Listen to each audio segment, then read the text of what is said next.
Rhythm games. Most of you probably know what they are. Well, you clicked on this video. But if you're a part of the grand total of 3 people watching that don't know, it's basically a video game genre that challenges your sense of rhythm. These mainly revolve around pressing buttons on time with the background music or using other music related things like dancing, playing a virtual instrument, etc. Some examples of rhythm games are Osu, A Dance of Fire and Ice, Beat Saber, and Dance Dance Revolution, or DDR for short. Despite these games all focusing on just following the background music, these all do it wildly different from each other.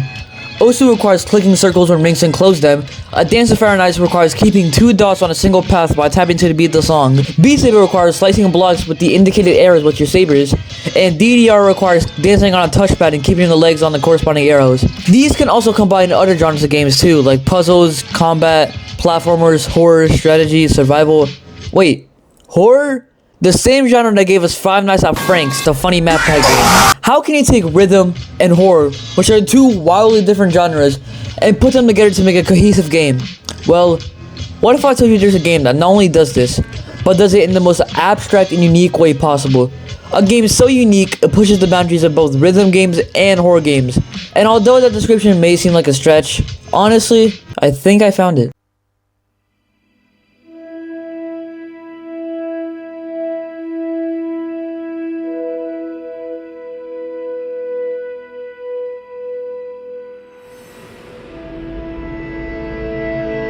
I cannot begin to express how much I love this game.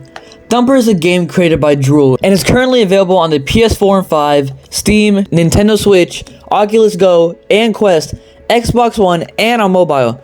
It also refers to itself as a rhythm violence game, which is probably one of the best ways to describe Thumper. The concept is pretty simple.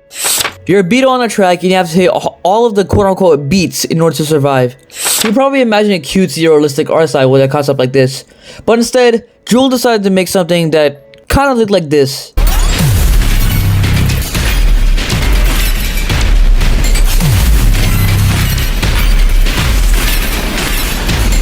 Do you see why I call this game abstract now? Now I know you're wondering right now how it tackles the horror game subgenre. It does this through uneasiness. The whole mood of this game is to make you feel uneasy. The track the beetle is on is angled slightly downwards, where everything on it accelerates when it gets closer to the beetle, making the player a bit more nervous than usual. The bosses range from metal triangular prisms rotating the track you're on, to weird jellyfish starfish things, to a ball of crystal forcing you to have quick reaction times. All of them are abstract, none of them are related to the character, and they all force you to be on your toes. Not to mention each level is around 30 minutes to an hour long, so by the end you'll be worn out. You can stop in the middle and pick it up another time, but unless you're really good at the game, it's hard to get back into the rhythm again. The entire environment in this game is so otherworldly too. Often the track has vine-esque objects sprouting from it, and you're either in the void or tunnel, none of which are actual places in the real world. The thing that makes this game different from other rhythm games is that, instead of playing notes to the beat of the background music, you are providing the beat itself. There's no background music to play to, it's just ambience. As the beetle, you are providing the pulse for this entire game. This does raise the question if this game is even rhythm based, but I can assure you it is, but it's weird. The things you have to do in order to survive in each level are rhythmic, but the game actively gives you a higher score by producing more violence than what's being thrown at you. By levitating after pressing a pad and slamming into another one, it causes the game to light up another pad that gives extra XP. And if you slam into those pads, it also freezes the game for a bit, breaking the rhythm. There are also walls in this game in which you have to move the beetle in order for it to slot on the wall. But if you make a move last second, it actually makes a high-pitched blinging noise, resulting in more XP.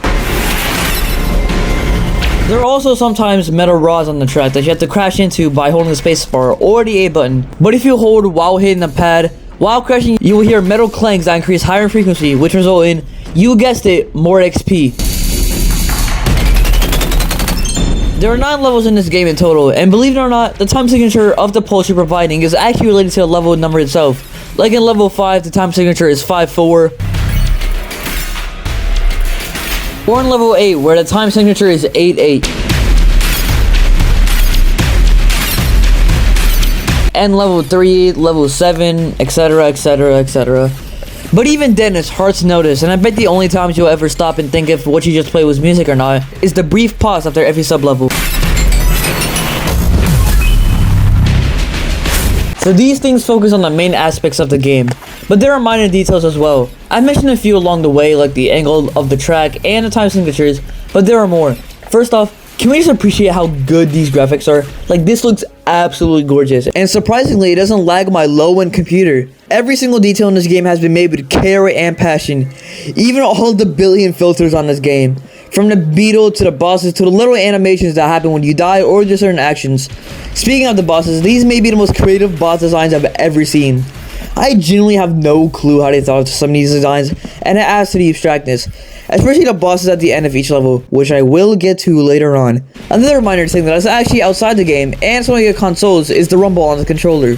I know it's weird to talk about rumble in a game like this, but it's surprisingly really good. Like, I can turn off the sound and just play normally. That's how good the rumble is. Aside from the 9 main levels, there's also a play plus mode, which are just the 9 main levels, but there's no checkpoints, and you only have 1 life. And the game literally speeds itself up the better you do. It's basically like a hardcore mode, and I still haven't completed all the play plus mode. The video you're playing as has changed the goal too. I've mentioned this way too many times, at least I think I have, but this game is almost perfect. Almost. Because there's a flaw to this game that affects things drastically.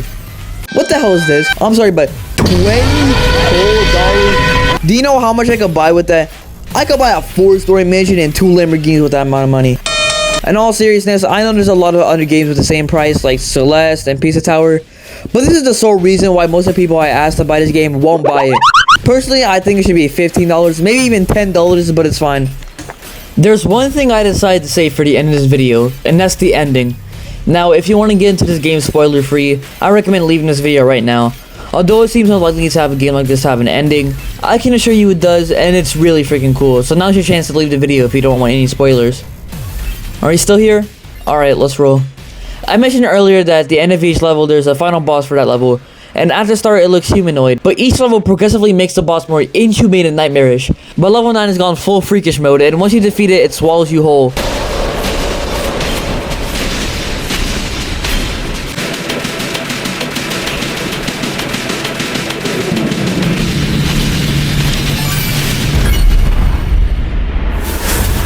After that, there's one last sub-level, where the game has genuinely no clue what to do and starts throwing things at you at uncontrollable speeds.